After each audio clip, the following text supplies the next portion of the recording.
I'm going to start. First of all, it's great to have everybody back. It's great to be back in person and not on Zoom. Can everyone hear me without me holding the mic to my face? Yeah, okay. So if that becomes an issue, let me know and I'll pick up the mic, okay? So I wanted to share this morning a very powerful short quote from Menachem Begin of blessed memory. And I want to start with this quote. Menachem Begin, of course, we are all familiar with and have an affinity for as not only a courageous leader of the Jewish people, but probably of all those who served as prime minister, with maybe the exclusion of Naftali Bennett, I would say the Jew with the largest level of religious commitment to ever lead Medinat Yisrael as prime minister.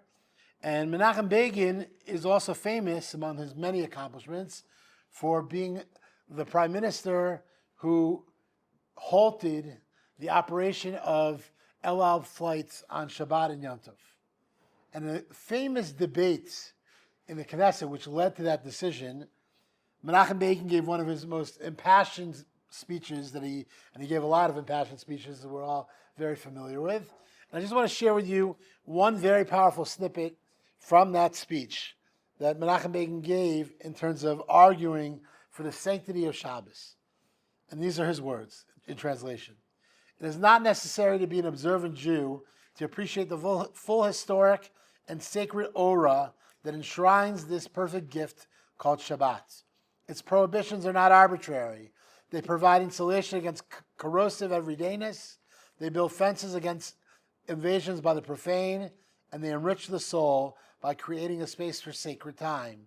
In a word, one need not be pious to accept the cherished principle of Shabbat. One merely needs to be a proud Jew. Well, this is our introduction. I want to explore together this morning this sacred value of the Jewish people, the value that is Shabbos Kodesh.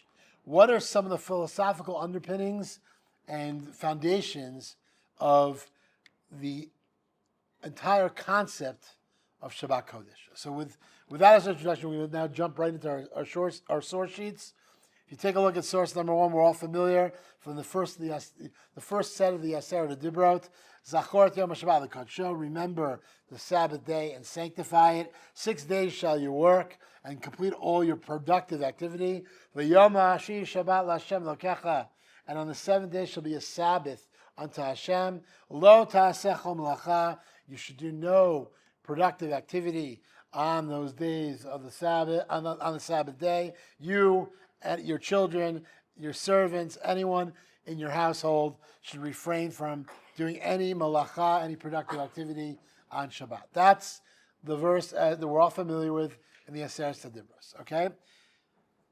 Just fast forward a few parshios though, and we have Moshe Rabbeinu who still has not returned from receiving those tablets. And what goes on? What's going on back in the encampments? The Jewish people kind of lose patience, and they decide they're going to build an ego. And after the whole experience of Chet HaEgel, when Moshe Rabbeinu comes back, and Moshe Rabbeinu sees that the people were clearly troubled by his absence, and clearly did something tremendously problematic, Moshe Rabbeinu, of course, advocates on behalf of the Jewish people and asks Hashem to give them another chance. And Hashem gives them another chance and sends Moshe Rabbeinu back to the Jewish community with these instructions. This is the second text on our sheet. Vayakel Moshe kol bnei Yisrael, and Moshe gathered together the entire community, the children of Israel.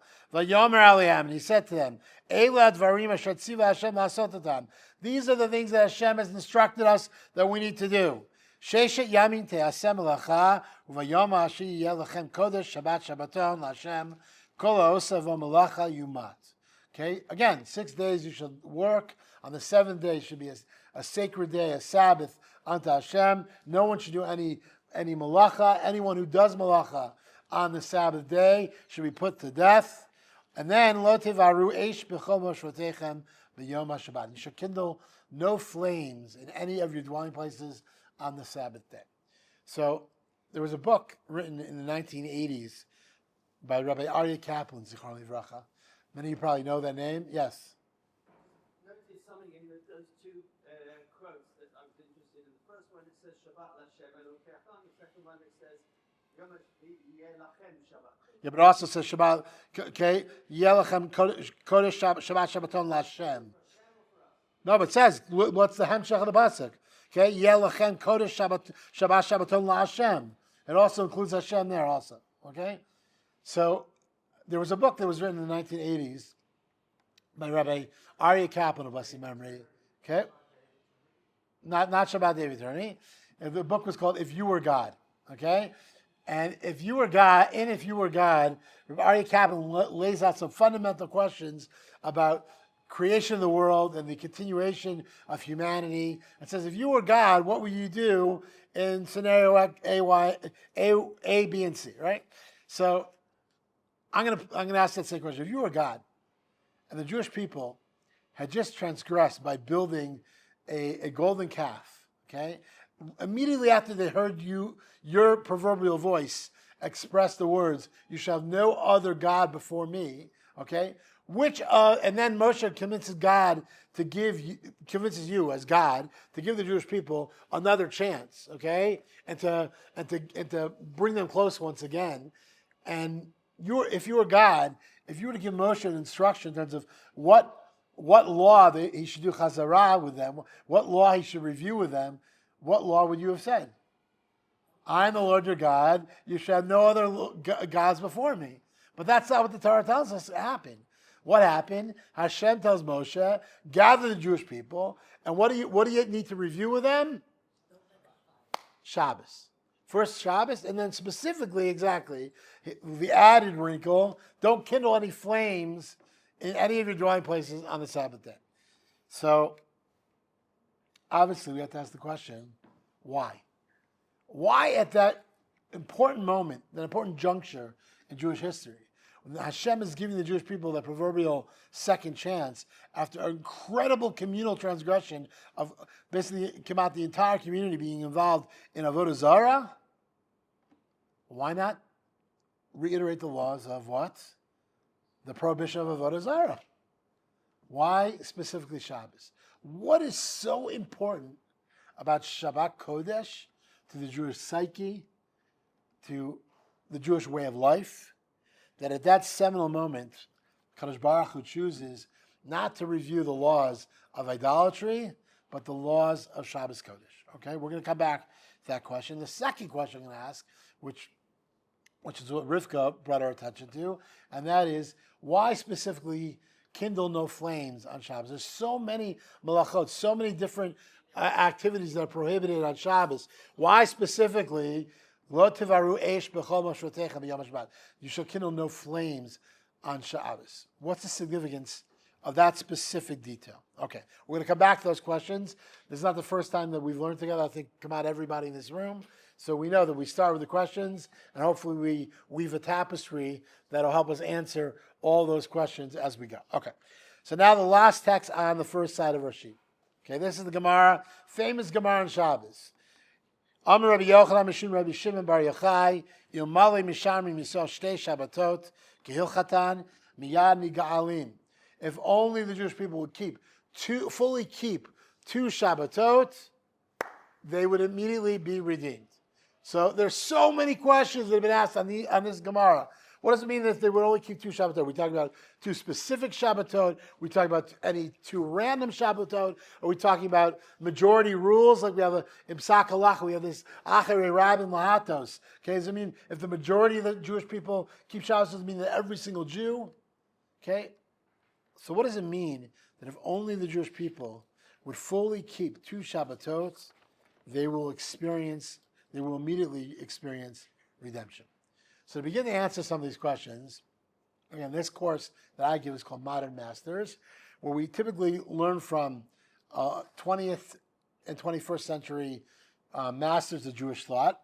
We're going to learn from two modern masters today, as well as a number of earlier masters. The first of the two modern masters we're going to learn from is Rabbi Klonimus Kamas Shapira, Hashet Yekamdamav, the Rebbe of Piasetzna, the Rebbe of the Warsaw Ghetto. Many of us have learned from his teachings together in the past. We're going to learn from two works of the Piasetzna Rebbe. His most famous work since his passing is the work called Eish Kodesh. He's often referred to as the Eish Kodesh. And the Eish Kodesh, the Sefer Eish Kodesh, are actually notes of many of the clandestine talks that the Rebbe gave during the 3 years that he was incarcerated in the Warsaw Ghetto. Come out the last 3 years of his life until he's taken to the Triniki work camp, where he is finally executed 4 months after getting to the Triniki work camp in 1943. But basically, from 1939, the end of 1939 to the beginning of 1943, the Rebbe spends a little over 3 years in the Warsaw Ghetto, and he continues to minister to the Jews living through so many painful moments and difficulties and just the depths of hell of the Warsaw Ghetto. And when it became clear to the Rebbe that that the machinations were being made to liquidate the ghetto, he gathered together the notes. You see how every time I give a talk, I have my notes, right? So he gathers together the notes of his various shiurim and sichot and drushot that he gave throughout those 3 years in the Warsaw Ghetto. He buries them in a milk can together with the rest of an archive known as the Oneg Shabbos archive.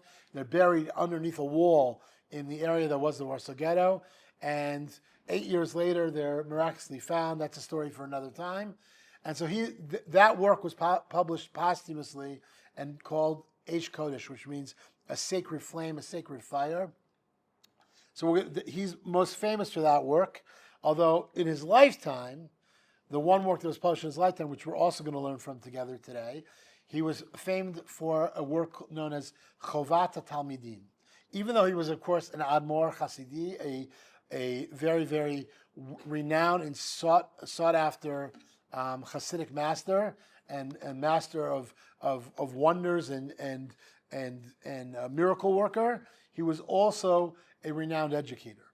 And he had an educational system of Chadarim within Warsaw known as Yeshivas Das Moshe, and literally young men would come from all over Poland to study in his Chadarim.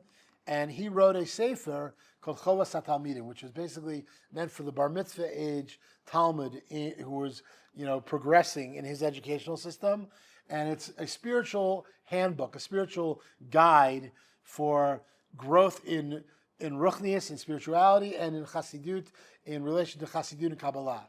And many of the concepts that the Rebbe introduces in that book, for us as full-grown adults, are concepts that we struggle with and wrestle and grapple with. And when we realize and take a step back that he wrote this as his Chovat HaTalmidim, as his guidebook for the young bar mitzvah age student, it kind of reminds us just how far our generations have fallen. But at any rate, we're going to learn from both of these works today. We're going to start with a short quote from the Sefer Eish Kodesh. Again, these are the words that some of the words that the Rebbe shared on Shabbos Parshas Vayakhel in 1940 in the Warsaw Ghetto. And again, he's going to point to our Gemara. V'zeh umale hayu Yisrael mishomrim bet Shabbatot miyad hayu nigalin. And how do we understand our Gemara that if only the Jewish people would fully keep 2 Shabbatot, they would immediately experience redemption? He says, we're talking about what are the 2 Shabbatot we're talking about? Shabbat Echad, HaShabbat Atzmo. The first Shabbos that we're talking about is what? Shabbos itself. If every Jew in the world would just appreciate Shabbos, would keep Shabbos, that's the first of the 2 Shabbatot. And what's the second Shabbos? Listen to this idea. V'abet, HaShabbat Shebimei Achol, Shenimshach Lehem Kedushat Shabbat. And the second is the aspect of Shabbos that we bring into the rest of the week. Sheshi Yamin Ta'aseh Malacha. Yes, it's true we have 6 days where we're allowed to do Malacha, okay? But we also have the idea of a Shabbat Shabbaton. A Sabbath of Sabbaths. Bet Shabbatot. What are the 2 Shabbatot? Mibnei Shegam B'Sheshi Yamei Achol Timshechu HaKdosha. That also during the 6 days of the week, we have to bring some of the Kedusha that we experience on Shabbos into the rest of the week. By the way, this is the source for a minhag that we have in our family. There's a minhag every when Shabbos ends, all of us experience this, at Havdalah, we light a candle, right? So what is that candle about? It's about symbolically bringing the light of Shabbos into the week. And we take it a step further in our family. Our minhag is that we actually light candles from Malava Malka, where we light from the Havdalah candle. We light 2 candles to bring so that light stays with us a little bit as we start our week. That the light of Shabbos stays with us, so to speak, for at least part of the opening of our week, for those opening moments of our week. But the idea that the Rebbe shares here is that whatever kedusha we're meant to feel on Shabbos, we have to somehow allow that to trickle in and penetrate and transform our week. And this, says the Rabbi of Piasetzna in the Sefer Eish Kodesh, is the key to understanding our Gemara. What does it mean that if only the Jewish people would fully keep 2 Shabbatot, immediately they experience Geulah redemption? It means that we have to keep Shabbos, and just as on Shabbos we feel a loftier spirit, our spirits are lifted, we feel a deeper connection to Ribono Shel Olam, somehow we have to take some of that same enthusiasm, enrichment, okay, enlightened consciousness that we feel on Shabbos and bring that into our week as well. And if we can do that, says the Piasatz the Rebbe, then what? We are redeeming our week. We are experiencing, so to speak, Geulah. We're transforming our reality. Okay, that's what he says in Eish Kodesh. So a few years before this, again, he wrote the Chovas HaTalmidim in the 1920s. So a few years before this,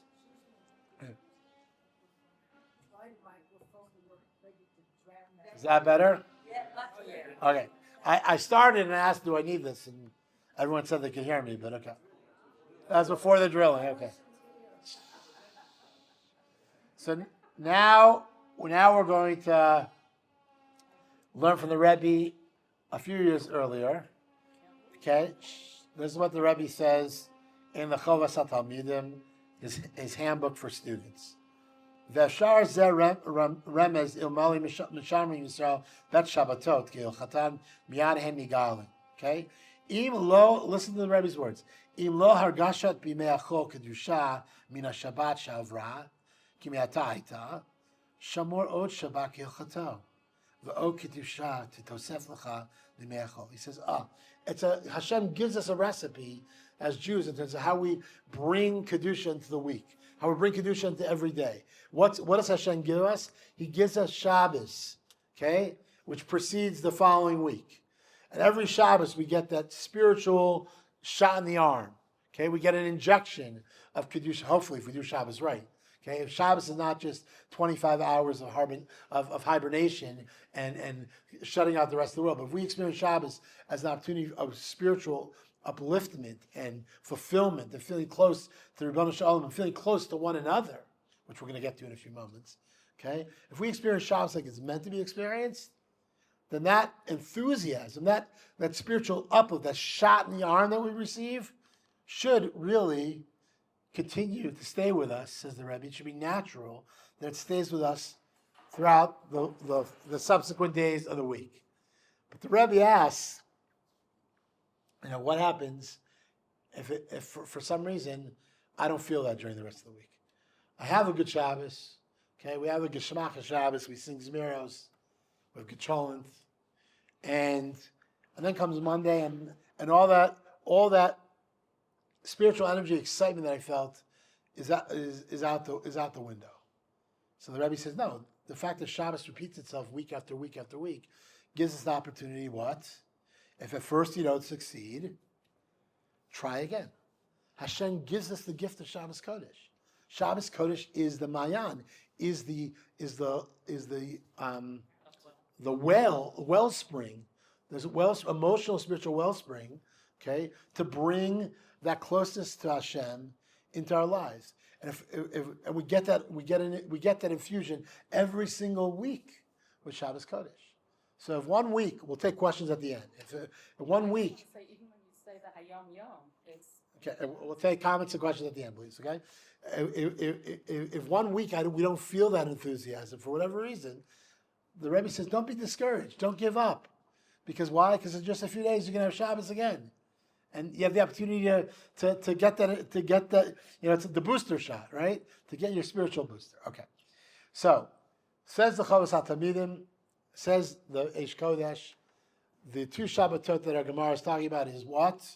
The idea of Shabbos itself and the infusion of Kedusha that we feel on Shabbos itself, and the idea of bringing some of that infusion to penetrate, to influence our entire week and redeem our entire week.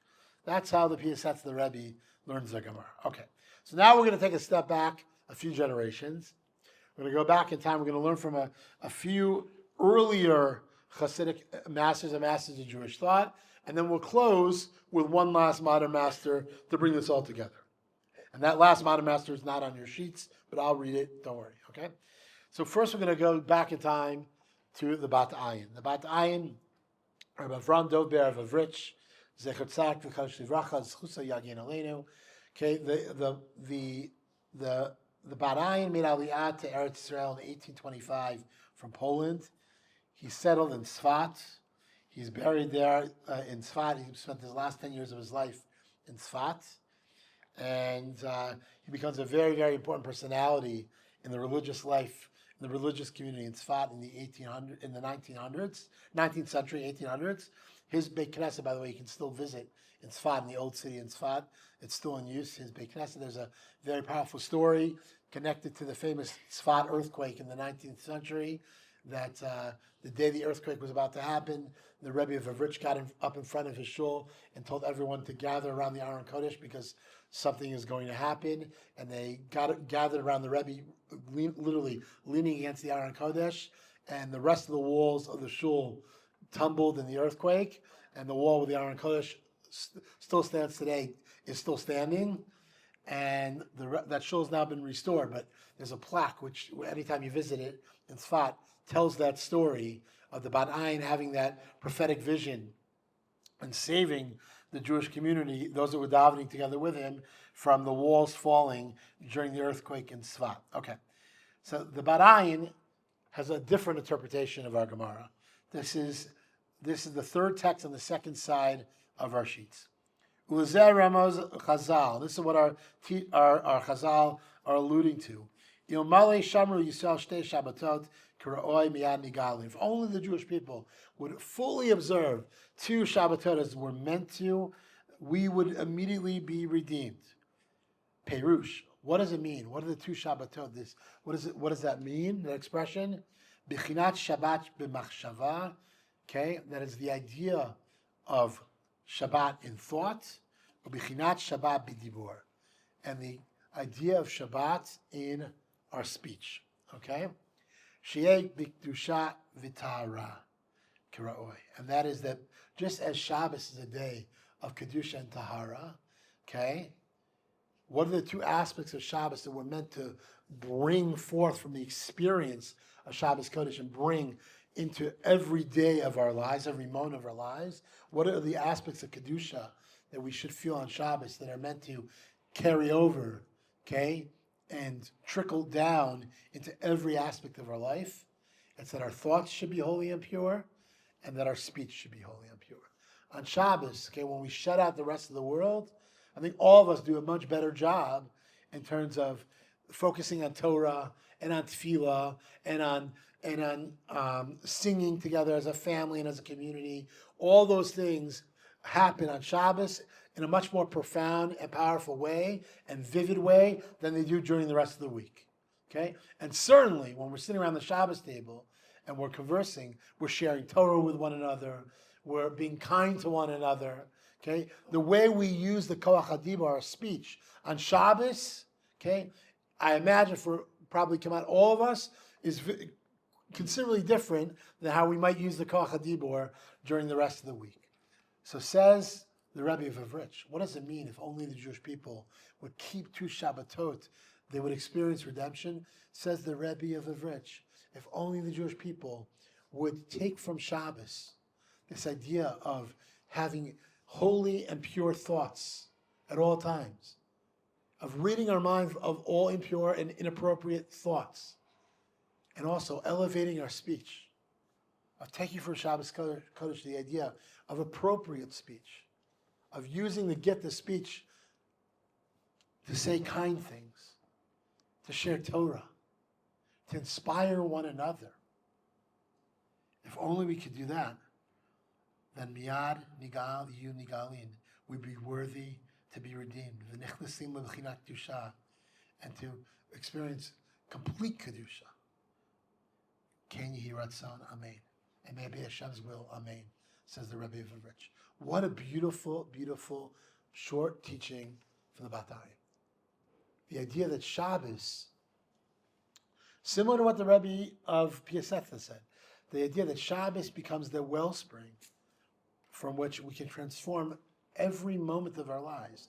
The spiritual injection that we get on Shabbos should transform and elevate everything that we do. Okay. So now we're going to go back another century, a century and a half, to the end of the 17th century, to the Shnei Luchot HaBrit, the Shalah Kadosh. The Shalah Kadosh, of course, was born in Prague. At one point, he becomes the chief rabbi of Prague. He was a great Mekubal. He made Aliyah in his later years, first at Tzfat and then in Tiberia. And of course, he's buried in Tiberia, not far from the Rambam, where the Rambam's resting place is in Tiberia. And the Shalah Kadosh is going to speak about our verse, which was Rivka's question. Why specifically, Lo tivaru eish b'chol moshvotecha b'yom Shabbat?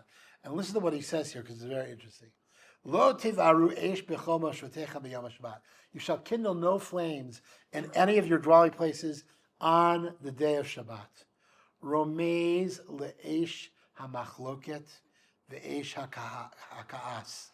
Shetzarich adam yizaher shelo levaer oto olamit umikol shekain b'yom HaShabbat kodesh she'ein bo arbo eish shel Gehenna. Listen to this beautiful idea. What is the flame that the Torah is reiterating at this moment? Again, Moshe Rabbeinu is gathered together. Vayakel Moshe kol b'nei Yisrael. Moshe is gathered together, the entire community.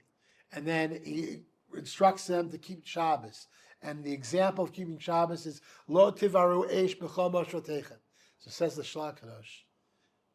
Why specifically kindle no flames? Not just physically kindle no flames, but specifically, you shall refrain from kindling any flame of controversy, lack of unity, and anger on Shabbos. Shabbos is the day of Kedusha. Okay? The Jewish people are spared from the flames of Gehenna on the day of Shabbos. Shabbos is Me'ein Olam Haba. It's 1/60th of the world to come. On Shabbos, we theoretically, if we go into Shabbos, understand Shabbos, and experience Shabbos as we're meant to, we're spared from the flames of Gehenna. And therefore, we don't want to do anything that messes up that reality. And how can we mess up that reality? God forbid, by what? Getting angry at one another, causing controversy, having a lack of unity, split, rupture in the community. All these things, these tragic things that can divide us and bring us down. And therefore, says the Shalah, V'ko'es b'Shabbat o'osei machloket chas v'shalom gorem liot chemata gehenim bo'er bo bar minin. He says, and if someone does get angry, and God forbid, cause machlokes, cause a split in the community, a controversy, an argument on Shabbos, then they could make themselves and us collectively susceptible to the flames of heaven, of Gehenna, chas v'shalom, God forbid. So says the Shalah Kadosh, what are the two things? What is this idea of not kindling a flame on Shabbos? It's the same idea of appreciating the elevation of spiritual consciousness that we can experience through Shabbos Kodesh, and allow that not only to penetrate our existence on Shabbos, but to what? To bring that into the rest of the week and transform ourselves to being more, what I'll call heightened and more aware, spiritually aware human beings and of the Hashem. Okay. We're now going to jump ahead back to the end of the 18th century, okay, the early 19th century, to the Rebbe of Chernobyl, Rabbi Nachum of Chernobyl, the Me'or Einayim. And he is going to, once again, bring this back to this idea of if only we kept 2 Shabbatot, we'd immediately be redeemed. V'zeu ilu shomer. This is the last text on your sheets, and then we have one more text that's not on your sheets that I'll share with you to bring this all together. V'zeu ilu shomer Yisrael shtei Shabbatot. Hein shtei abchinot shetzarich laavod Hashem lishmort b'chinat haShabbat b'shishi yemei achol sheyisayu livnot b'chinat melechet hamishkan. Okay, there's two Shabbatot, two concepts of Shabbos that we have to experience and bring into our week. The first is the idea related to Shabbos is that what? 6 days you're meant to work. Okay, what does that mean? That 6 days we're meant to toil at the proverbial Mishkan. Okay, which means 6 days of the week, we're not exempt from spirituality and ruchnius during 6 days of the week. What? 6 days of the week, we're meant to do everything we're meant to be doing physically to build the structure of the Mishkan, okay, in order to sustain Jewish life. So during the 6 days of the week, we uplift Jewish life. We lift our consciousness, so to speak, by doing physical acts. Anything we need to do physically. So that's the first of the Bet Shabbatot. And the second of the Bet Shabbatot is Shabbos itself. Why? Because what does Shabbos bring? B'china bet hu kedusha Shabbat biatzmo bivo miyad hayunigalim. Because Shabbos itself, okay, that island in time, that sacred transformational experience that we call Shabbos Kodesh, okay, that the late Menachem Begin, as we began the class with, says was so fundamental to our identity as a people. He says that's something we can never let go of. If we can combine these two factors, the physical sustenance of the world that we do during the 6 days of the week, and understand that whatever physical activity we do during the 6 days of the week are meant to be a vehicle for us to improving the world and sustaining the world, and being a partner with HaKadosh Baruch Hu, okay? To quote Rav Kahati, that's Rav Kahati in his commentary on the Mishnah Pirkei Avos. We all know the Mishnah Al Shosha Dvarim Ha'olam Hameid, on three things, three pillars the world stands: Al Avodah, Al Torah, Avodah, Al Gemil Chasadim. Through Torah, through Avodah, and through acts of loving kindness. So most of the Mefarshim on the Mishnah translate the word Avodah as meaning what? The Avodah in the Beis HaMikdash, Tefillah, okay? Without a Beis HaMikdash means Tefillah. So Rav Kahati says no. Rav Kahati says, what's the Avodah? Avodah mamash, actual physical labor, like harvesting and pruning trees. He says, when we do that, we are a partner with the HaKadosh Baruch Hu in the ongoing process of Ma'aseh Bereshit, of sustaining and improving and creating the world. And therefore, during the 6 days of the week, says the Me'orei Nayin, says the Rebbe of Chernobyl, okay, the work that we do physically during those 6 days, which is why the Torah tells us, okay, and reiterates, 6 days you shall work. And then, if the Torah told us, you have a Sabbath and that's where you stop working, why does the Torah tell us 6 days you shall do work? So says the Me'orei Nayin, the Chernobyl Rabbi, he says, because it's what do we do with those 6 days? Okay? How do we understand this idea that we're allowed to do physical activity in Malacha? Okay? That physical activity is meant to be viewed as our opportunity to partner with the Ribono Shel Olam in sustaining and maintaining everything that exists in creation. And then comes Shabbos. And Shabbos, okay, if the 6 days of the week are all about Gashmias, physicality, Shabbos is all about what? Ruchnias, spirituality. Okay, recharging our neshamas. Feeling close to Ribono Shel Olam, feeling invigorated in the sacred tasks ahead. And this, says the Me'orei Nayin, are the two aspects of Shabbos related to Shabbos, okay, that the Psukim talk about and that the Gemara talks about, that if we could only get it right, we would immediately experience redemption. So just to bring this all together, we're now going to learn from one last modern master who's not on our sheets, and that is the Nesivo Shalom. The Nesivo Shalom, the Rebbe of Slonim, the Slonim Rebbe. He is a Nitzol HaShoah. Rabbi Shalom Noach Bezalsky was his name. He was a Nitzol HaShoah who died in the year 2000, so he's a pretty contemporary Hasidic master. He makes Aliyah in the 1940s, together with his family, and his father-in-law, the Birkas Avram of Slonim. The Birkas Avram is the previous Slonim Rebbe, and the Slonimer Hasidus was decimated in Poland. They came together with a few dozen remaining Hasidim, and together they rebuild the Hasidus Slonim here, first in Yerushalayim, Yer Kodesh, and then also branching out to Bnei Brak.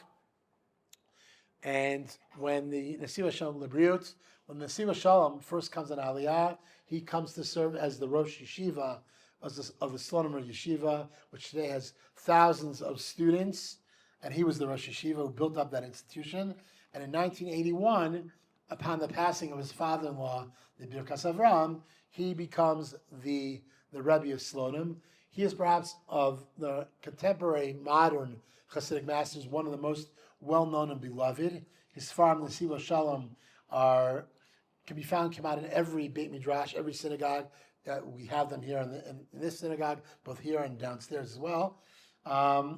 Largely because he wrote and spoke in very, very easy to understand Hebrew, and therefore they're very accessible. And he makes lofty concepts accessible to the Hamonam. So I'm just going to read a few lines and translate as we go from a longer ma'amar, a longer teaching from the Slonimer Rebbe on Parshat Vayakel, and these are his words. V'zeu piresh Vayakel Moshe kol dat bnei Yisrael. This is how we can understand our opening pasuk that we began with, that Moshe gathered together the entire Jewish people to instruct them about the laws of Shabbos. Okay, again, following Chet HaEgel. Why Shabbos? Likahel yachdav b'Shabbat. That they should specifically gather together on Shabbos. V'harezet tzivoy shel asiyah. Okay, it's a mandate for us, for all generations, something we're meant to fulfill, to gather together as a community on Shabbos. The advice that Hashem gives to Moshe and to the Jewish people after the Chet HaEgel, after the terrible transgression of the golden calf, is what?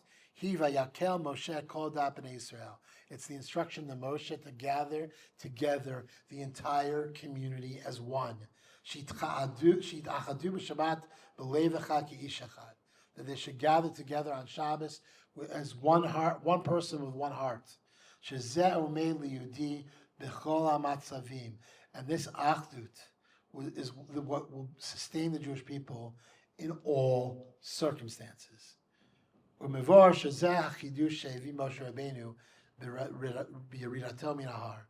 this is, just to explain, this is the chidush.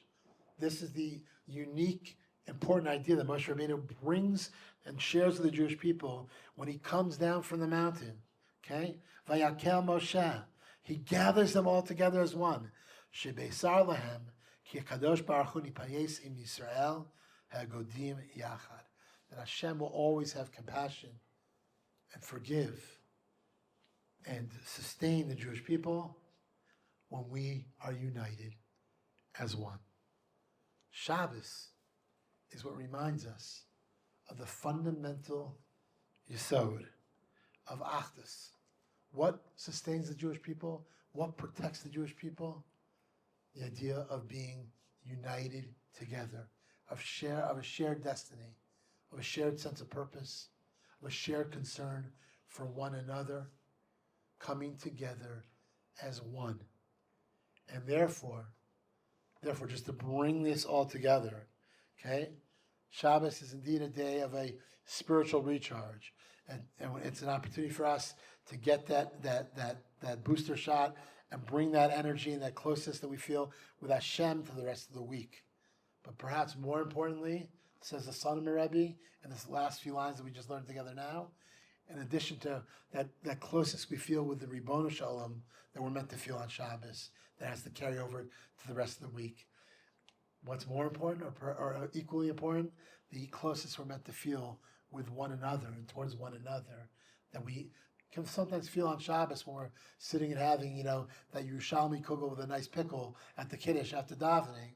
But it's not enough to just experience that achdus while we're having our Yerushalmi kugel and that pickle after davening. We have to bring that value into every single moment of the week. And if indeed we can do that, says the Slonimer Rebbe, not only is that the greatest shemira, the greatest protection that we as the Jewish people have. And it will be the opportunity for us to experience Geula as we learn from our Chazal and our Gemara. Here at some, may we take to heart, may we merit to take to heart all these beautiful ideas, to understand the gift that is Shabbos Kodesh, to understand the opportunity that Shabbos Kodesh gives us every single week to remind ourselves to not only refresh and reinvigorate our relationship with Hashem, but to refresh and reinvigorate our relationship with one another, our concern for one another. And B'ezrat Hashem, may we be zocheh, indeed, to experience the shmira, the protection that comes from the sacred achdus that we experience on Shabbos, and that we be zocheh to carry that over to the rest of our week, and to experience the geula that is just around the corner, if indeed we can lift our consciousness to this heightened level of unity and spirit.